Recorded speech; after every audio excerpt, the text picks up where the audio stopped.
Le plongeur, par Stéphane Larue, un livre de cuisine. Fait que quoi d'autre de mieux pour faire une recette littéraire? Écoute, c'est le premier livre en un an et demi. Tu sais, c'est le genre de livre-là que tu lis avant de t'endormir ou sur le bol, puis que tu veux juste comme t'étirer la sauce bien raide parce que tu peux juste pas t'arrêter de le lire. Puis genre, comme que tu vas t'endormir, t'essayes de continuer l'histoire dans ta tête et te demander « Wow, qu'est-ce qui se passe après ça? » C'est ça le livre qui m'a fait ça depuis environ un an, au-dessus d'un an, certainement.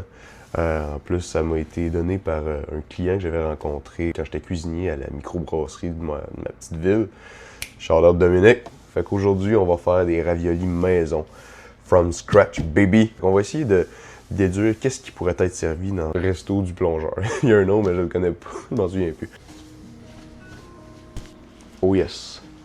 Ça prend le tablier du chat orange quand on fait des plats italiens. Donc là, nous autres, on va faire des raviolis au porc haché et champignons épinards avec une belle petite sauce aux carottes et tomates. Fait là, on commence évidemment par faire notre pâte à raviolis. Ah, qu'est-ce que tu pensais qu'on allait faire des raviolis toutes préfaites? Boyardi? Non, on n'est pas des fifs, on est des toughs. Fait qu'on fait de la pâte from scratch, baby. Ben, tu sais, si vous avez pas envie de casser le cul à faire ça, vous pouvez acheter de la pâte déjà faite. Là. Je viendrai pas chez vous. On va nous prendre 300 g de farine. C'est rien que de la farine avec des œufs. Donc 3 blancs d'œufs plus un jaune d'œuf. Puis après ça, ben, tu viens équilibrer à environ 185 g avec de l'huile d'olive. Donc tiens, un beau petit jaune d'œuf. Fait qu'on va la mélanger comme du monde pour avoir une belle petite pâte pâteuse. Puis ensuite de ça, ben, on va la pétrir pendant environ une minute. Plongeur. Si vous ne connaissez pas, c'est un livre qui a été écrit par Stéphane Larue, évidemment, en 2016. Puis ça a été adapté au cinéma. Le storytelling est tellement puissant. Puis ça vient quand même, veut pas, parler de la culture québécoise, montréalaise surtout, parce qu'il écrit avec tellement de fidélité les vrais lieux de la ville de Montréal. Puis, comment dire, l'envers du décor de la vie culturelle. C'est pas un livre du terroir, c'est pas la mère paternelle, ben, rien de tout ça. Ça raconte la vie typique d'un jeune étudiant des cégeps qui essaie de faire sa vie à travers les cours, puis la société effrénée, puis qui doit dealer avec l'addiction des jeux d'argent, qui doit se restreindre d'aller dépenser tout son cash qu'il a, mais qu'il n'a pas aussi, qu'il a emprunté à ses amis, sous prétexte que c'est quoi, du loyer, de l'argent pour s'acheter de la bouffe, pour financer ses projets en graphisme, tu sais. Puis, dans le fond, c'est juste comment est-ce qu'on essaie de survivre à travers l'hiver qui revient toujours dans notre vie.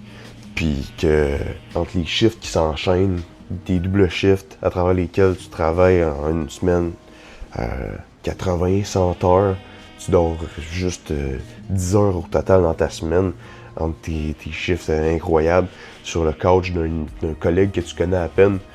Tout ça pour une poignée d'argent que tu vas peut-être aller dépenser aux machines à sous. Tu sais, c'est comme... Ça fait penser à la vie d'un... quelqu'un qui essaie de juste trouver sa place, tu sais. Puis c'est un livre qui tire son charme à travers ses descriptions viscérales. Quand dans la plonge avec Stéphane, parce qu'on se doute bien que c'est une fiction autobiographique, quand tu es dans la plonge avec Stéphane, tu fais pas juste laver la vaisselle, tu sens le rush passer avec lui, tu entends les cuisiniers se gueuler après les commandes, se tirer des louches par la tête parce que c'est pas bien fait. Puis tu sens l'odeur des détergents qui font décoller la graisse des restes de table sur les assiettes. Tu entends les ustensiles cogner ensemble, teinter, puis les serveurs passer, le boss boy venir en sacrant comme quoi qu'il manque encore 5 sets d'ustensiles pour ses tables, puis que tout le monde se pogne le cul dans son équipe.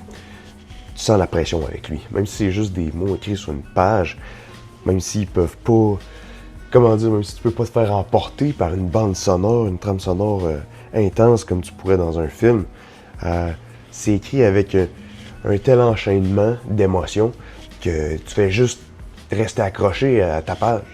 Tu peux pas faire autrement que juste continuer puis t'apercevoir que fuck, comme le chiffre de Stéphane, ta nuit vient juste de passer. C'est ce que 3 heures se sont écoulées dans ton lit juste à lire pendant que tu pensais à avoir veillé juste une quinzaine de minutes avant de fermer la lumière et d'aller au sommeil. Fait que c'est ça qui fait le charme du livre, mais aussi les personnages. Chaque personnage a son charme, justement. Puis Stéphane Larue, il est très efficace, il est très articulé là-dedans.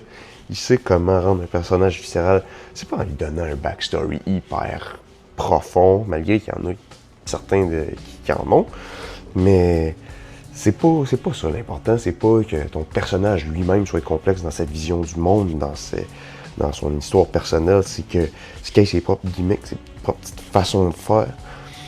Par exemple, Bébert, qui est comme, disons, celui qui run réellement la cuisine, même si c'est ni le chef ni le sous-chef, ben lui, c'est un gars un peu arrogant. Puis lui, il aime ça baver les autres de façon rough, oui.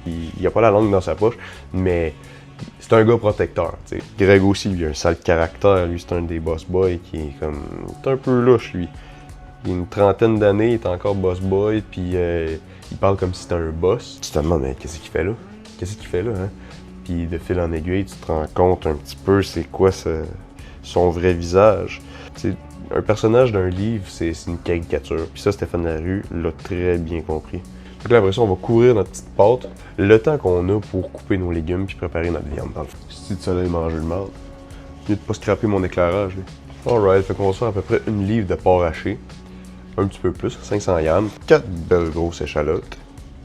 Une belle grosse poignée d'épinards. 2 beaux gros champignons. Fait qu'on veut environ là, 100 grammes de champignons. Mettez moins. Écoute, c'est pas la fin du monde, hein. Ça en fait quand même beaucoup. Mais mettez-en pas plus, sans ça, j'appelle la police. Fait que là, on va les finement hacher. On veut des petits bébés morceaux de champignons pour aller dans notre gros bonhomme de porc haché. Fait comme je disais, tu sais, le Plongeur, là, c'est un excellent livre. Un roman prenant totalement. Puis je pense que même si c'est quand même si certains pourraient considérer ça une brique, je trouve que c'est un bon livre entrée de gamme. Parce que ça ne demande pas d'effort à comprendre. Tu sais, c'est une des rares fois où je trouve que le joual est bien employé. Puisque si quelqu'un va dire « Ah ben je suis après équeuter les échalotes », va être écrit « Je suis après équeuter les échalotes dans les toiles », genre. Fait que tu sais, je trouve que le langage est simple. Puis c'est tellement focusé sur les descriptions sensorielles, tu sais, comme l'odeur, les couleurs, le goût, tout ça, ces trucs-là. Aussi la chaleur, la transpiration, tous ces cossins-là. C'est tellement axé là-dessus que c'est captivant pour quelqu'un, puis ça donne le goût de lire. Je pense que c'est vraiment un livre qui est accessible à tous. Là, nos légumes, ils ont l'air de tout ça jusqu'à date, ça va bien. Genre, vous êtes beaucoup dans le... You're into la cuisine fitness, tu sais. Déjà, c'est une bonne recette, suivez-moi. Je fais des bonnes recettes de santé. Hein, vous allez être en santé si vous suivez mes recettes. Puis, prenez-vous une balance comme ça, vous savez exactement qu'est-ce que vous mangez dans votre corps. Là, pour nos épices, c'est bien simple. Hein. Assaisonnement, on va avoir du sel, himalayen, rose. Ou du sel normal, ça fait aussi. Hein. Si vous êtes pauvre, ça me dérange pas. Beaucoup de poivre, parce que c'est du porc aux champignons et poivre. Du persil pour faire un petit peu italien. Un petit peu de sauce Worcestershire. Du parmesan. Beaucoup de poivre. Tu te dis, ok, oui, j'en ai peut-être trop mis. Puis après ça, t'en remets encore un petit peu.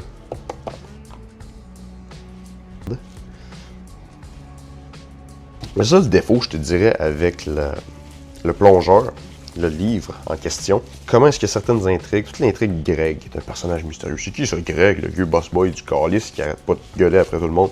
Ce gars-là, on se doute bien qu'il mène une vie secrète. Dans le fond, il y a une intrigue qui le suit, où le personnage principal, ben, il va le suivre dans les boîtes de nuit avec Bébert. Puis il va comme en apprendre un peu sur sa vie nocturne, sa vie extérieure. Il donne des indices sur la vie de Greg, comme quoi son identité, comme quoi que c'est peut-être un dealer, c'est peut-être un kingpin de la drogue, quoi de même. Mais c'est pas synchronisé avec le tempo de l'histoire, on va dire. Tu sais, c'est comme dès le début, là, tu le sais, ok, ben lui, c'est un dealer, là, c'est un boss de la coke. Mais c'est comme la narration se fait comme si il y avait encore un certain doute là après, comme 300 pages in the book, you know. Fait que tu te dis, ok, là, arrête de me prendre pour un bébé, là. Belle boulette de viande. Puis ben là, ça continue jusqu'à la page environ 400, où Là, ça devient vraiment trop comme dans ta face, là, où que même les réflexions du narrateur, on est capable, on a des yeux, tu sais, à travers les descriptions que tu nous fais, on est capable d'en déduire, tu sais. Fait que, par certains moments, notre cher auteur, Stéphane, a manqué un petit peu de confiance envers ses lecteurs, mais c'est à peu près le seul défaut qu'il n'y a pas dans l'histoire. Le reste est complètement impeccable. Ça va être une petite sauce. On circoncit nos carottes, puis après ça, on les épluche. Là, tu me dis, Ulrich, mais là, l'affaire, c'est que des céleri, des carottes, des oignons, du basilic dans ta sauce à ravioli. C'est une sauce à spaghetti que tu fais? Puis je te réponds, fils, toutes les sauces italiennes, c'est des sauces à spaghetti. OK? C'est juste que celle-là n'a pas de viande dans la sauce. Elle est à l'intérieur des pâtes. C'est ça la différence entre un spaghetti et un ravioli. Tu me dis, oh non, il y a plus de subtilité que ça. C'est fuck you, tu connais rien. Toi, t'es-tu italien? Ah ouais, peut-être bien, mais tu connais rien pareil. Ok, où c'est que j'en étais? Ah, Chris.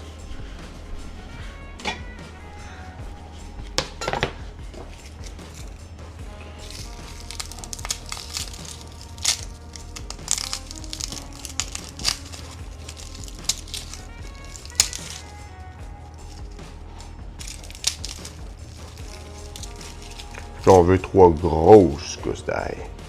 Là, l'ail, j'adore ça. C'est un légume que j'adore. C'est un légume?